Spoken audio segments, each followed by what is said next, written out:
What's up YouTube, it's Dweebo, and here's my review for the final entry in the Uncharted series.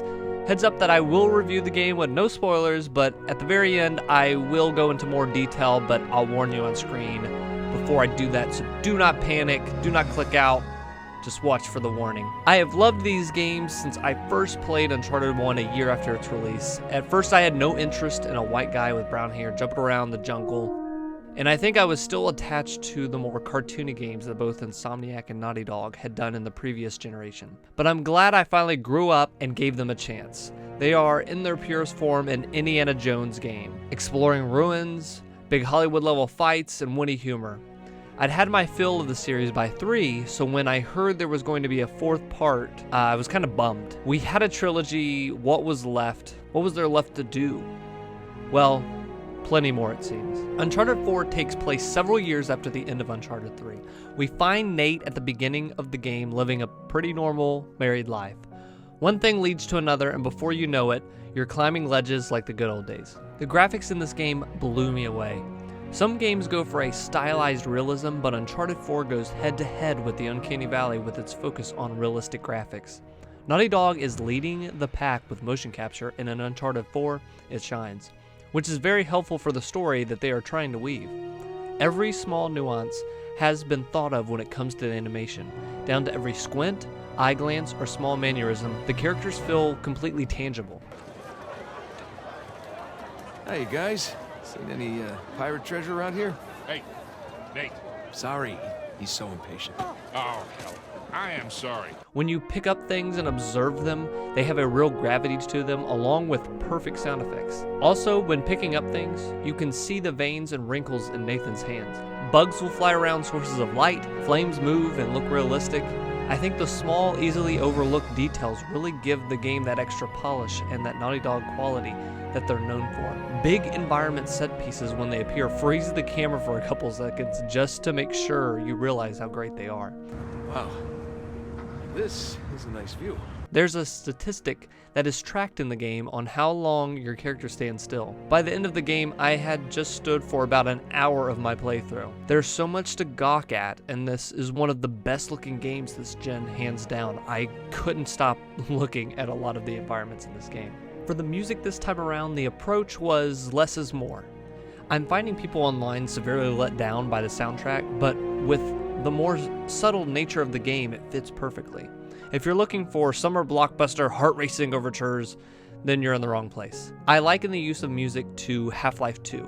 That game's soundtrack is so good because it's incredibly sparse. You'll play most of that game, and I felt like most of Uncharted 4 with no background music. Just great sound design with the environment around you, but then boom, a big moment will happen and in comes the score. But how does it play? It feels to me pretty close to how Uncharted 3 played, but with further polishing on the controls. Several new mechanics have been added to this entry. A grappling rope, a stake to stick in the wall, and a focus on sneaking for dealing with combat encounters. What I thought was nice about some of these new additions is that some are introduced pretty late in the game or without much fanfare. Some things even only pop up in the game once or twice. It was refreshing each time the game would introduce something, even if it didn't get another use, because it mixed up the gameplay and added to the adventure aspect of the game. With the other games, it was press X and aim in a direction, rinse and repeat. Some of the games leaned on combat more at times to change things up. I never really had a problem with it, but I did notice quite a bit of that in this game. There are moments when I would go down paths only to meet a dead end or a treasure. This felt organic though, and I appreciated them trying to do something only to have Nate discover that it isn't the solution. This would usually lead to a conversation with his partners, most of the time sparking really funny and genuine moments with these characters. This place is so big, without knowing where to look, it's like shooting in the dark. Or like blowing shit up in the dark. Puzzles were well done, and Nathan's notebook gets used quite often, which was nice to see. You'll check it to progress through puzzles, and also to check out some of Drake's signature doodles and jokes that he jots down as the adventure continues. Combat has been improved in this game, being one element of the series that has gotten criticized. It never was spectacular, and here I don't feel it is either. That doesn't mean I hate it, but, well, there are moments where it just didn't work. The problem is the game encourages stealth this time around. You can take cover more easily than in past games, hide in tall grass, perform stealth takedowns, and view meters that show how much you're being noticed by enemies before being exposed and forced to fight. All were appreciated additions that did help change up the combat, but there were several times throughout the game where I'd sneak past a couple of guards only to reach a new area where it was very hard not to be spotted. Then you're caught in the middle and you have enemies all around attacking you. You'll die, then spawn from an autosave again in the middle of these enemies. I played on normal difficulty and maybe I just suck, but I kept running into situations where the game was going at such a fun pace but would slam on the brakes with these frustrating encounters. But I also couldn't help shake the feeling that I was playing whack-a-mole when fighting would begin with a bunch of enemies. You jump out to shoot one enemy, they'd go back down, and I'd get shot from another, rinse and repeat. But then there's other times when the fighting worked. It was fun. I was grappling from ledge to ledge, throwing grenades and jumping around like a maniac. Part of me was spoiled by Metal Gear Solid 5's near perfect execution of a stealth game, and anything less than that now stands out to me. Maybe Nate needs to just join Foxhound, I don't know. I said at the beginning that I was not excited when the game was first announced. A trilogy, I feel, is enough to tell a story in, and I wanted Naughty Dog to move on to something else. Well, I'm glad they didn't listen to me. The story here is the most genuine and the best in the series. If you've played Last of Us and its DLC, Left Behind, you can see many touches of those titles at play here. The other games in the series stand as big and fun action scripts. They weren't bad, but I'd compare them to pure candy, whereas Uncharted 4 is steak and a dessert. The script feels like a legit Hollywood script. When a character hits a high or a low point, you feel it. When a character makes another laugh, you laugh too. The game gives time for you to digest what the characters are going through, their hopes, their dreams, their worries, and their frustrations. Yeah, I got it. No need to give me a hand or anything. I'm holding the lighter. Holding the lighter. I believe this goes hand in hand sometimes with the character animation. You start to forget at points that you're looking at CG characters and start to see them as real people, and at other times not just people, but we can see ourselves in them. Naughty Dog is one of the small handful of developers pushing the medium to make better stories, and Uncharted 4 exceeded my expectations in this regard. Okay, so spoiler time. I will put the warning on now. Please close your ears, take children out of the room, take grandma out back, whatever you got to do. I will take the warning off when it's safe to talk about my final overall thoughts on the game. I loved all aspects of this story. Uncharted 3 also explored Nate's past, but this went even further, intertwining the past and the present of Nate's and Sam's stories. Playing with the gun in the attic and getting to play Crash Bandicoot at the start of this game was just special.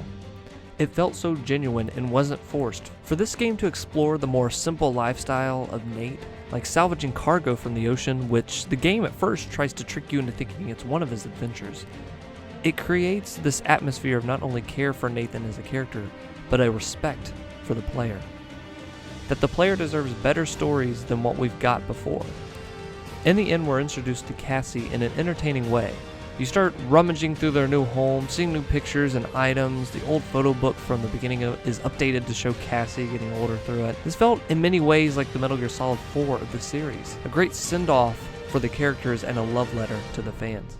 Alright, spoilers are done. It's safe to open your eyes again, unplug your ears, get grandma back from the backyard if she hasn't ran off already. This is a great game, an awesome game. My final review score, if you've seen my recent score, I've changed up my scale and I give this game out of that scale a rad rating. I had to fight if I wanted to give it a classic rating. I think story-wise, this game just goes above and beyond the others in the series, above and beyond a lot of what games are doing right now as far as story and the motion capture and the graphics, and this whole experience is just, it was awesome. It felt next gen. As some people were kind of debating, like, you know, have we played any next gen titles? Like, what constitutes that? I feel like this does. And I had to fight with, if this was going to be classic, I feel like it does all this stuff well, it kind of perfects a lot of stuff, but I think the combat kind of does drag it down. I think Metal Gear Solid 5, this is a post Metal Gear Solid 5 world that's already came out, and I feel like that kind of just perfected stealth and combat and, you know, that kind of type of gameplay in general very well, to the point where it kind of dragged down a little bit in this game for me. So I give it a rad. I will be playing this game for years to come. I suggest buying it full retail, especially if you've liked the other games in the series. I think if you're a PS4 owner, definitely go out and buy this game. I think this is a must buy. And yeah, this is my favorite entry in the series now out of the four. I would say my kind of lineup, my top, you know, ranking all the games, I would say 4 2, then 3, then 1. Fight with me in the comments if you don't agree with that. Real quick on the multiplayer, I noticed I didn't do that when I was doing the review. The multiplayer I did play a couple games on was a fun time, but it's not something I'll be going back to time and time again, really. But it is fun what it is.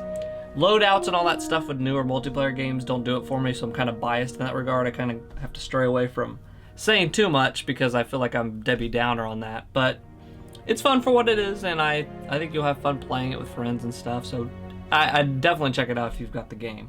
But don't go out and buy the game just for that, I would say. So thank you guys for watching my review of Uncharted 4, Thieves End, a great series. I've loved these games. Hope you guys have enjoyed them too. Hope you guys enjoyed the review. Let me know what you think of this new review format stuff. Is it good? Is it sucky?